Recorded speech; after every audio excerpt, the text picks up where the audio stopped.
صوت القراء يناديكم يا أهل الله نوافيكم بكلام يتلى يهديكم للحفظ له ويعليكم। আসসালামু আলাইকুম ওয়া রাহমাতুল্লাহি ওয়া বারাকাতুহু। আজকে পবিত্র কোরআন থেকে একটি অলৌকিক গাণিতিক হিসাব আপনাদের সামনে দেখাবো। সেটা হচ্ছে সূরা কাহাফ এর 25 নম্বর আয়াতে, অর্থাৎ সূরা কাহাফ 18 নম্বর সূরার 25 নম্বর আয়াত। সেখানে আল্লাহ তাআলা বলছেন, তারা তাদের গড়ে ছিল 300 বছর আরও 9 বছর। একবার চিন্তা করেন, আল্লাহ এখানে কিন্তু সরাসরি বলেনি তারা 309 বছর ছিল। আল্লাহ বলেছেন তারা ছিল 300 বছর 9 বছর। অর্থাৎ এখানে 300 এবং 309।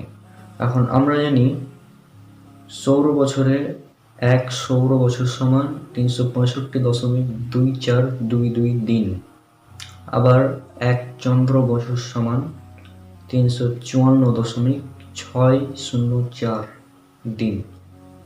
তো আমরা এটা সবাই জানি যে চন্দ্র বছর এবং সৌর বছরের একটা ডিফারেন্স থাকে। আর এখানে যে ব্যাপারটা যেহেতু 300 বছরের, সেই জন্য আল্লাহ তাআলা এখানে স্পষ্টভাবে বলে দিয়েছেন যে তারা সেখানে ছিল 300 বছর এবং 9 বছর। অর্থাৎ একটা হচ্ছে 300 বছর আর একটা হচ্ছে 309 বছর। সৌর বছরে 300 বছর, চন্দ্র বছরে 309 বছর। মানে এই ব্যাপারটা যখন আমরা দিনে কনভার্ট করব তখন বিষয়টা একদম সমান হয়ে যাবে। তো যদি আমরা সৌর বছরকে দিনে নিয়ে আসি, তাহলে সৌর বছরে 300 দ্বারা গুণ করবো, তাহলে 300 গুণিত 365.2422 দিন সমান 1,09,572 দিন। আবার যখন আমরা চন্দ্র বছরে করব, চন্দ্র বছরের ক্ষেত্রে 309 গুণিত 354.604 দিন, তাহলে আমরা পাবো সমান 1,09,572 দিন। অর্থাৎ সৌর বছরে 300 বছর, কিন্তু 1,09,572 দিন।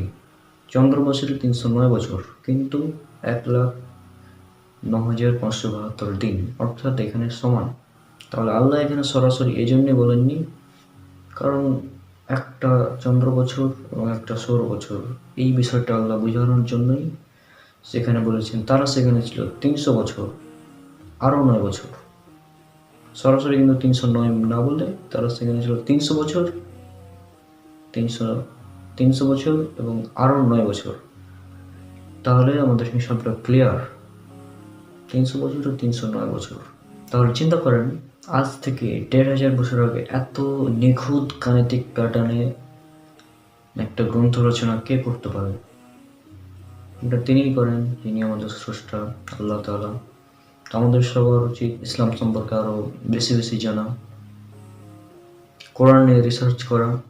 পবিত্র কোরআনে এমন হাজার হাজার অলৌকিক তথ্য আছে, ইনশাআল্লাহ আগামী পর্বগুলোতে আমি আলোচনা করব।